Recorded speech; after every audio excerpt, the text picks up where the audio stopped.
Police versus Urban Black Youth, a collision with a hidden dimension, by Ron Veranda, educator, author, and speaker.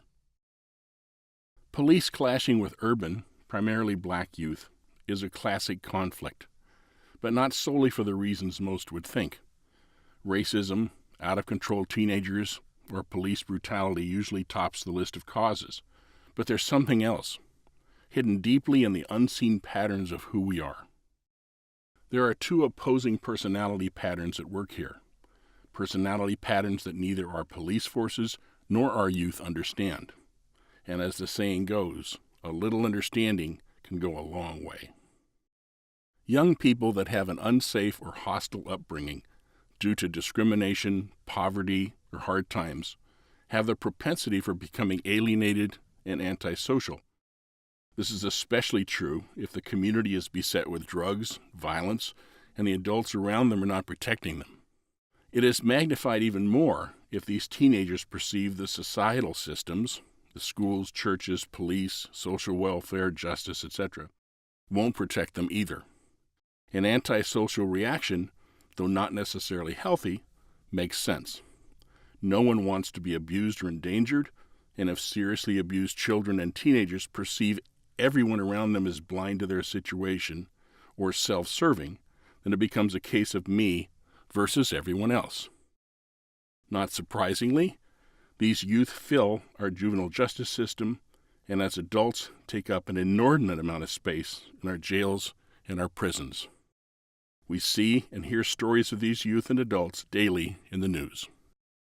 On the other pole of this psychosocial axis is a personality that we don't hear about, because it lies within the accepted societal paradigm. It's not uncommon to find examples of this personality in churches, courtrooms, police stations, schools, and in the halls of government. If I grew up with overly strict and righteous parenting, and I am heavily pressured to do only what is right, as defined by a controlling parent, then I can become not only hard on myself, but hard on others that I perceive are not acting in the right way. In its extreme, this personality can take on what is called the hypersocial identity. People who are hypersocial try to force others to obey their interpretation of what is right. Their way is the way. If you are bad, by their way of thinking, they are duty-bound to change, apprehend, or punish you. Both the antisocial and the hypersocial identities are examples of imbalance and extreme ego positioning. But they are identical if seen as degrees of movement from the center. If a person moves 10 places to the left of balance, he or she becomes antisocial. If a person moves 10 places to the right of balance, he or she becomes hypersocial. Each individual is 10 measures out of balance. Antisocial people often operate without rules in the lower quartile of society, while hypersocial people make rules and push themselves to the top quartile.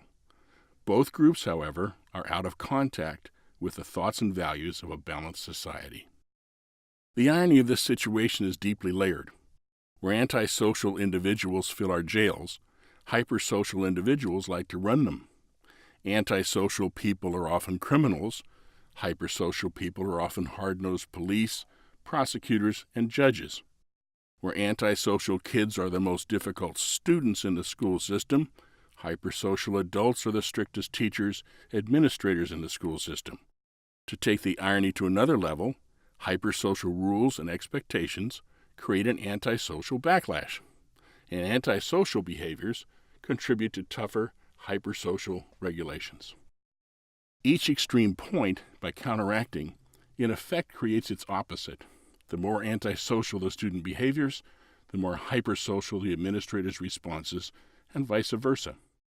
Increases in student expulsions, calls for zero tolerance, accountability, edicts such as just say no to drugs are but 4 examples of hypersocial positioning that have had negative results.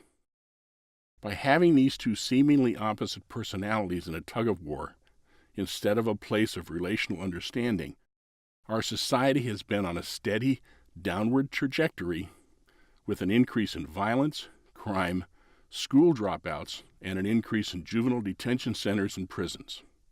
This is one of the elephants in the living room of our society.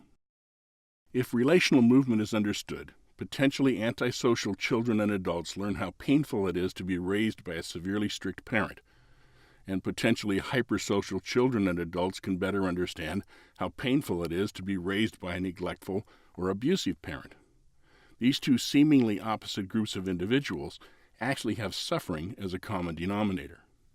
In addition, through understanding, each of the individuals, regardless of his or her place on the axis, comes to better understand the importance of compassion and responsibility.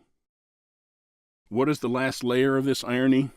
Healthy relationships and true compassion are two of the most effective measures of successful systems of education, social justice, government, or of a society as a whole. With good relationships and honest compassion, we protect, understand, and do what is right all at the same time. We actually put in place what all of these youth and adults needed in the first place.